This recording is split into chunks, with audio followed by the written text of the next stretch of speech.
Good morning. Today is December 22nd, and it's time for another session of Ask Elly, Intuitive Insights and Your Questions Answered. My name is Elly Molina. I am your hostess, and today we're going to talk about some of the questions that you've submitted. We're going to talk about astrology and the astrological influences that are happening for 2021 and beyond. And then we're going to look at some questions and conversations about why will this year be any different from the following years and years in the past. So we'll take a look at that also. So for those of you who are new to this show, my name is Elly Molina. As I've said before, I am an intuitive, a psychic, and author and an educator. And one of my top values in life is learning and educating.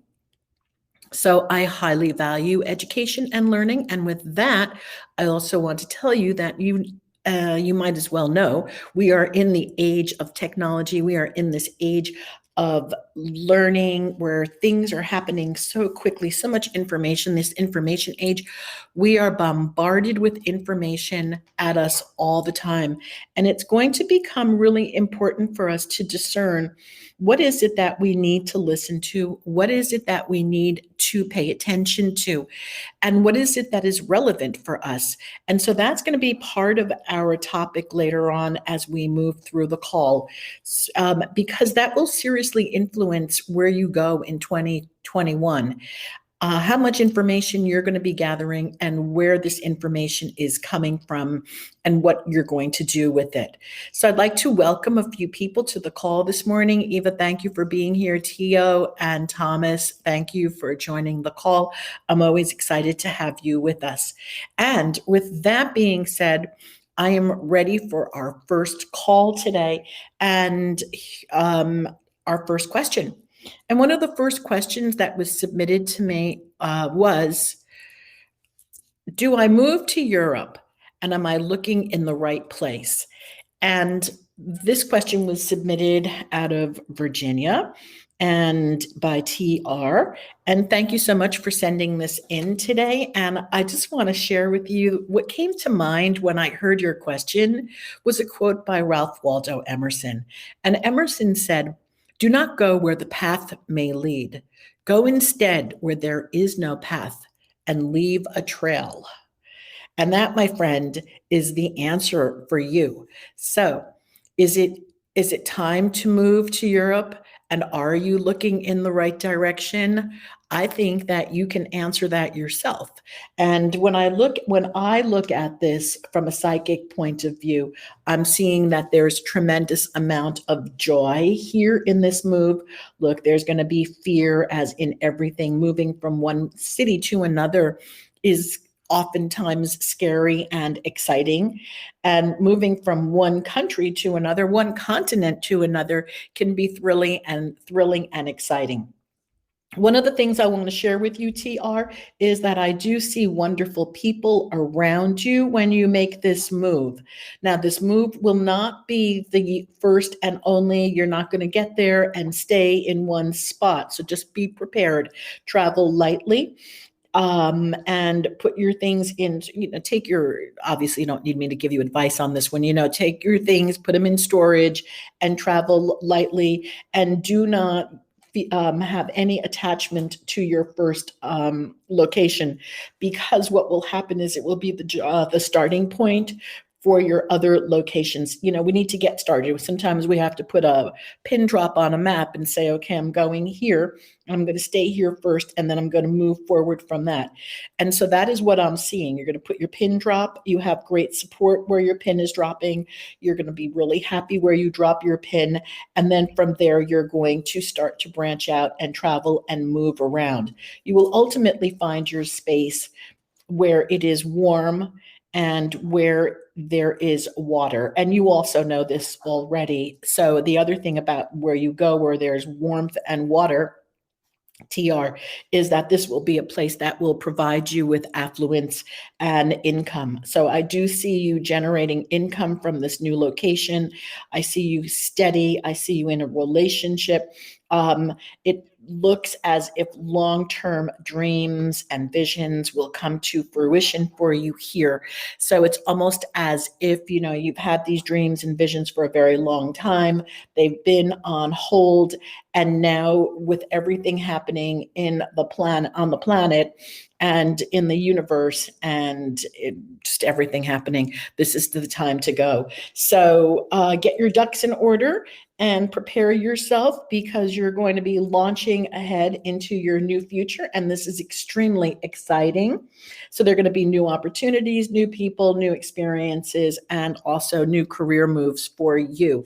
So if anybody has any questions, and if you do want to know more, please send me an email at elly@ellymolina.com, and I will honor a discounted session for you, and we will just go and answer more of these questions that look so unbelievably exciting.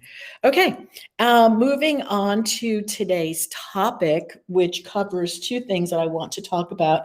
Thing number one is I wanted to talk a little bit about astrology and astrocartography, and also with the Grand Mutation, the Jupiter Saturn conjunction. And I want to talk about that in a little more detail and depth. And one of our participants on the call just said, yes, Jupiter-Saturn conjunction happened yesterday, and it is the starting of a new phase. Absolutely. And this is exactly what we're going to be talking about in a few minutes.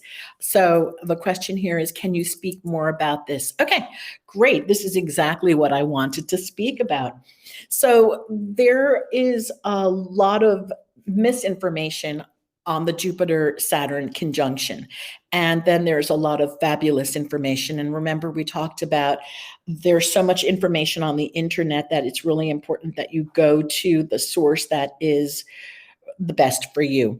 All right. So if you're looking at this to understand it from a very simplistic point of view, yes, Saturn and Jupiter had a conjunction. That means that they met. They were so close. It was the first time that they've been so close in over 20 years. And at the same time, it's been said 400 years, then there's 800 years, and there's actually 2,400 years.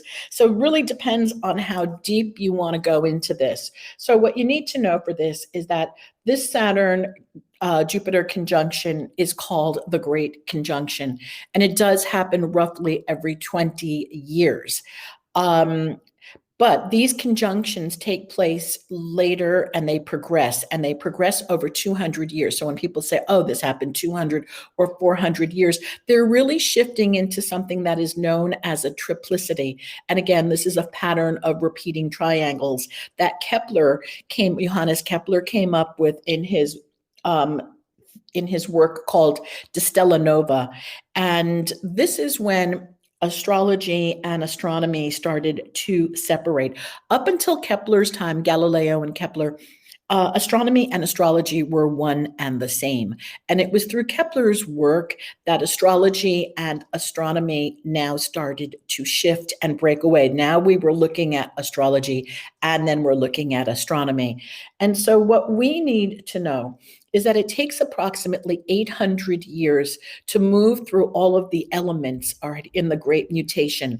We're talking about shifting from fire sign to earth to air to water, and this is in a continuous cycle astrologically. So this takes about 800 years to move through all of them, and it takes 2,400 years to move through the entire zodiac and return to the start.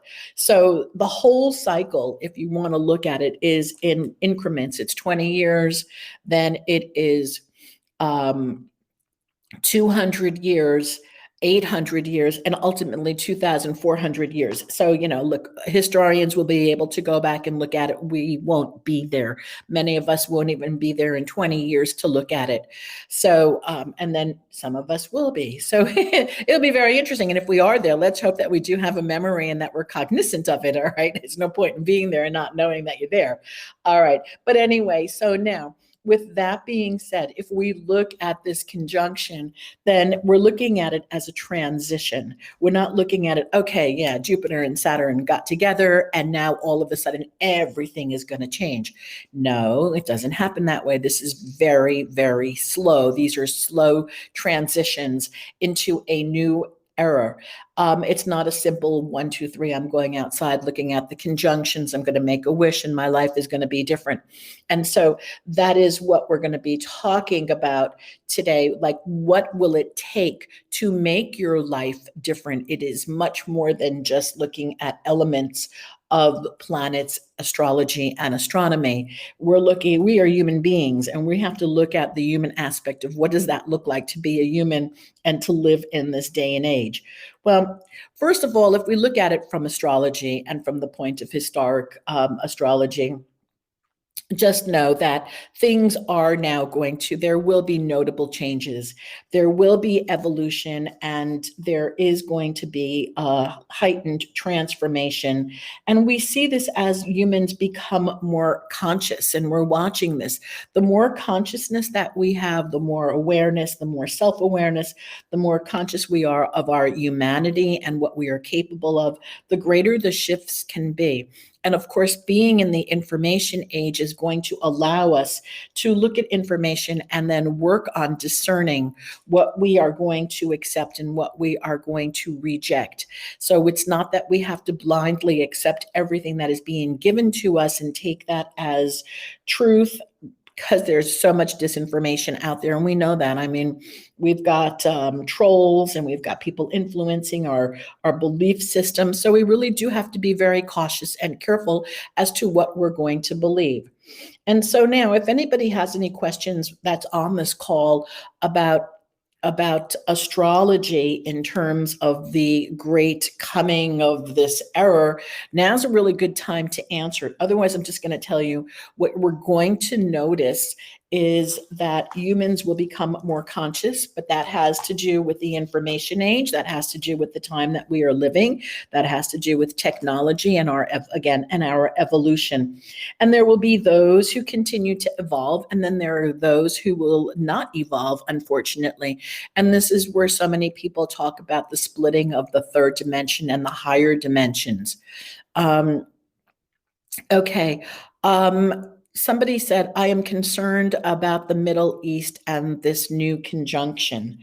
Okay, so yeah, okay.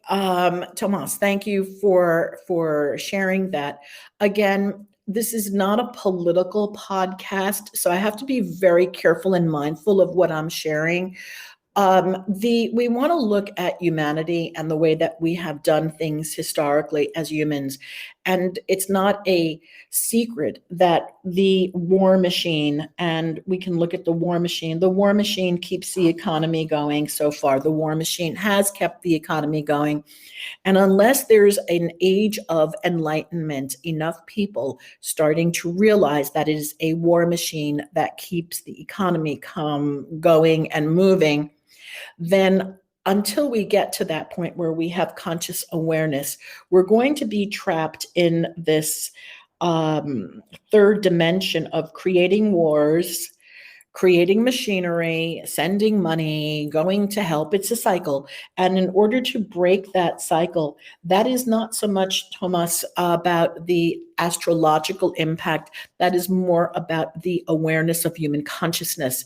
And since we are now in this new quote unquote phase of human consciousness that has happened, more and more people are open to looking at what was historically and saying, well, that has been historically so, and this is not where we want to go.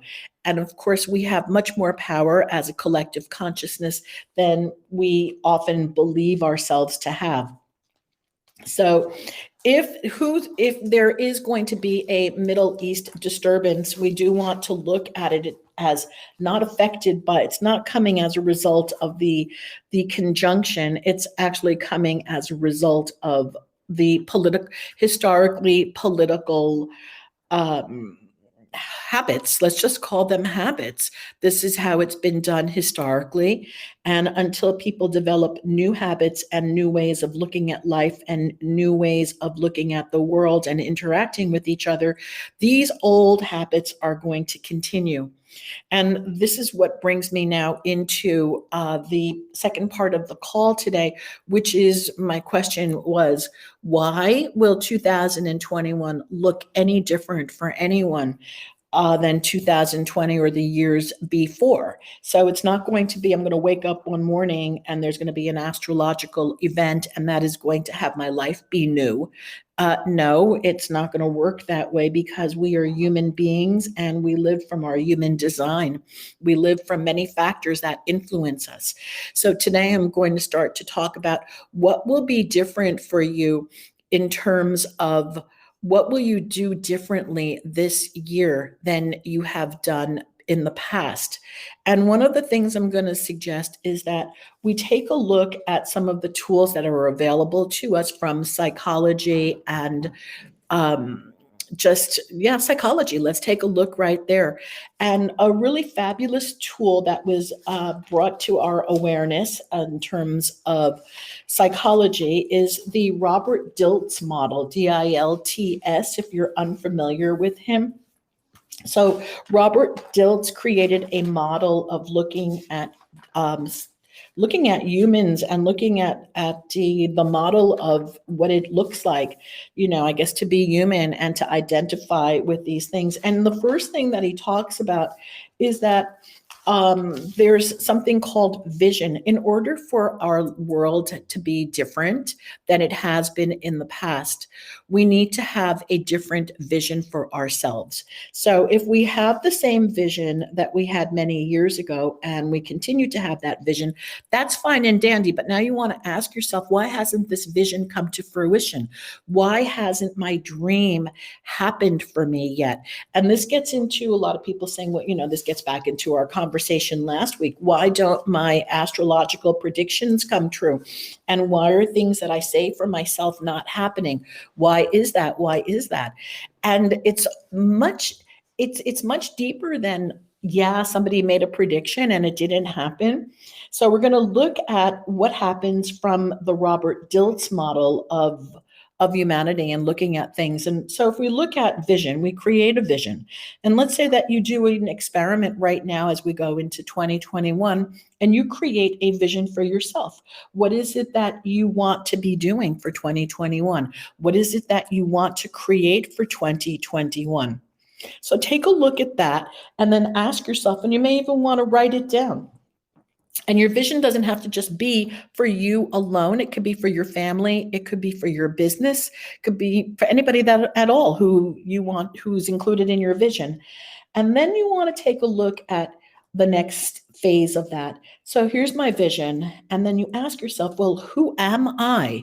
Because your identity, who you are and who you believe yourself to be, is going to determine whether or not your vision will be attracted to you. We attract who we are, not who we want to be. So remember the old quote, as within, so without. So we attract who we are. So we say, I want to be a millionaire. I want to be a multimillionaire. Well, think of lotto winners who have become multimillionaires. They're not multimillionaires in who they are, in their being. And so therefore they will lose that money. They haven't grown into the identity of having that money. So you are going to attract who you are. A fabulous book that was written in the 1960s about identity and how identity governs our self-image and our self-image governs our experiences is a book by Maxwell Maltz, Malts, and the book is called Psycho-Cybernetics. Maxwell Maltz was a plastic surgeon. And back in the 60s and even in the 40s, he started working on reconstructive surgery. And he found that in many cases, people who had plastic surgery actually not only changed their identity. First, of course, they changed the way that they looked, they changed their identity. And then there were other people who had plastic surgery, changed the way that they looked, but still believe themselves to be ugly or deformed from the inside. And so, even with the plastic surgery, their world did not change.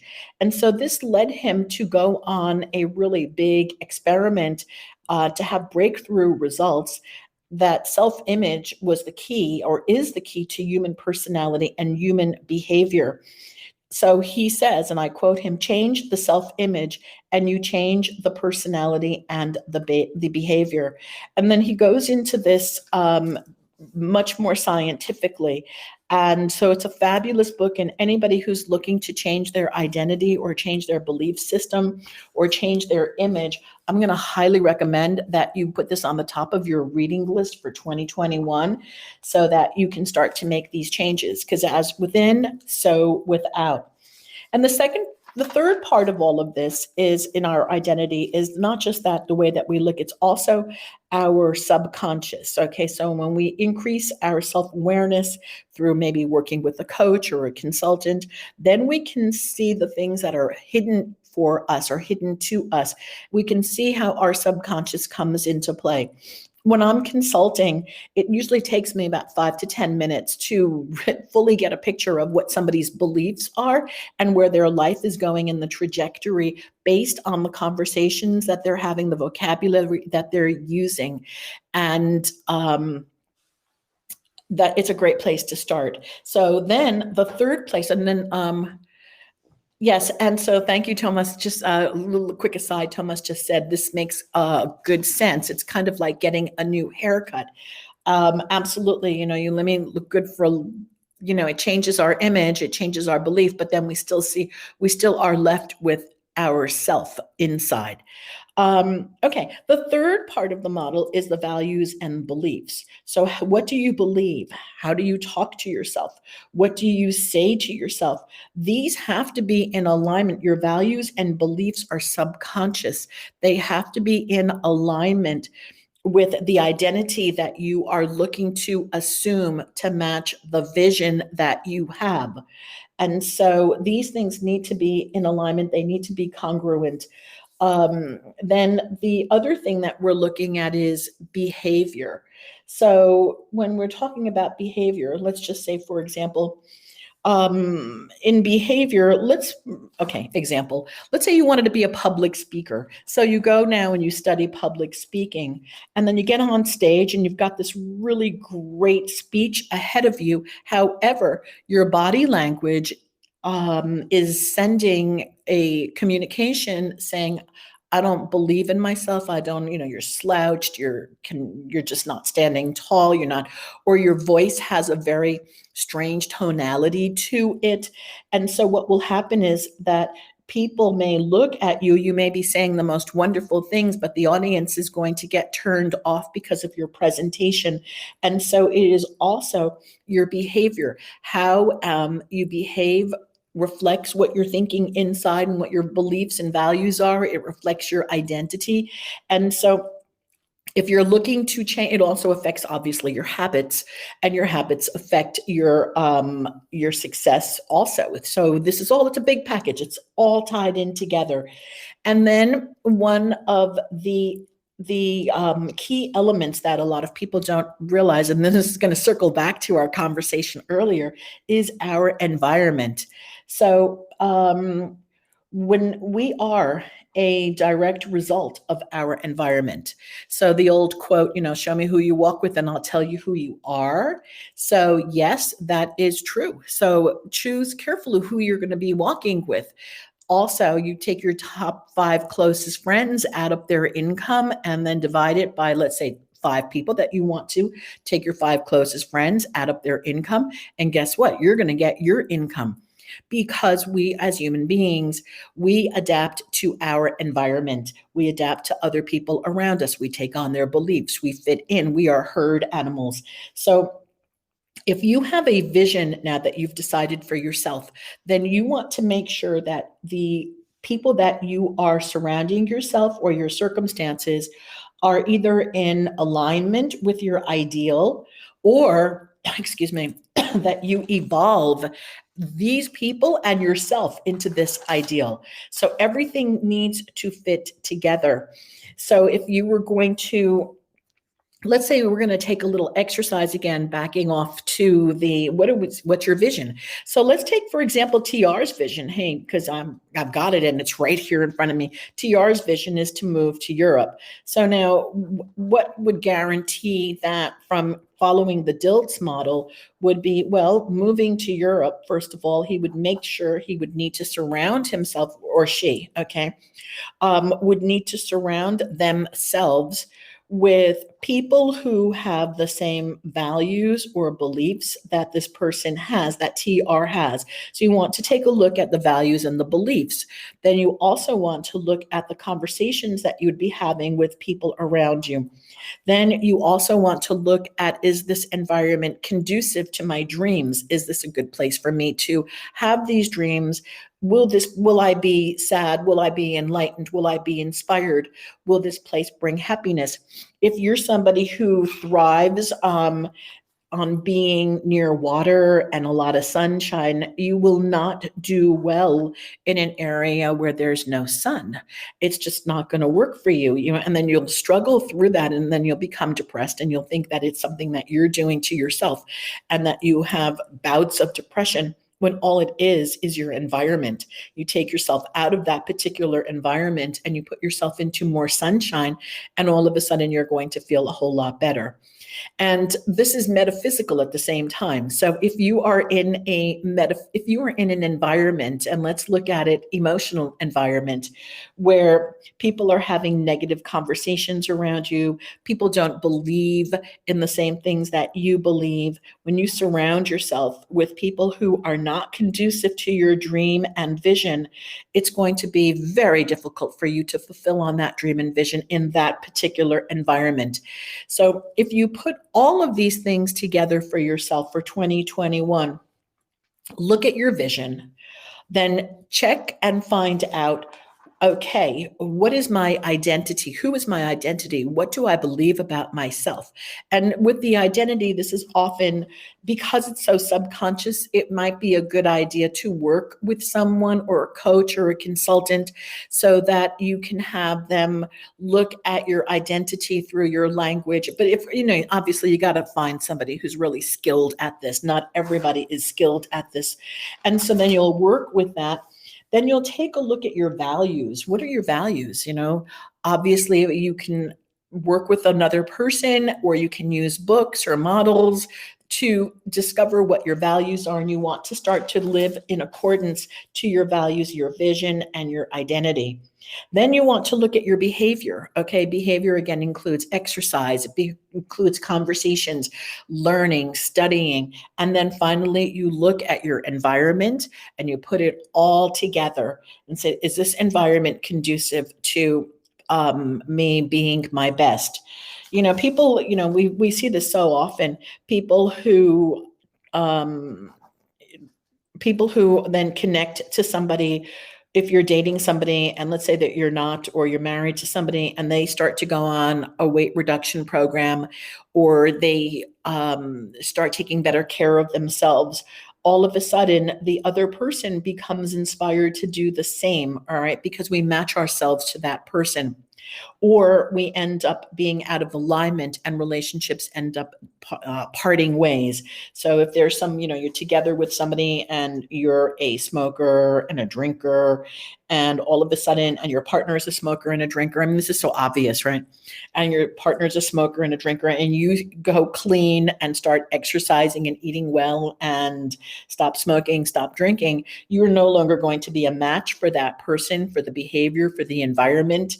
So it's inevitably you're going to have to leave the relationship, because not only are you not a match for that environment or the behavior or the belief system, so all of these things, but then again, you're not in that frequency. So all of that has come together, and now you're in a different space and having a different vision, and you'll have a different vision. So anyway, this has been a lot of information for today, and the time has flown by for me. I'm so thankful and grateful that you've all been on the call today.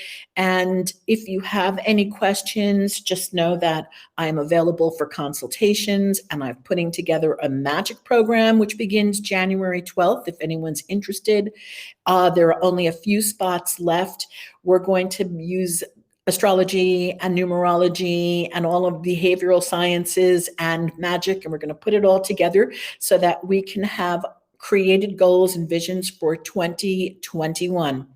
Thank you, Eva. Thank you, everyone on the call. Many, many blessings to all of you. Much love, and I'll see you next week. Take care. Bye. Have a great one. Thanks for being here.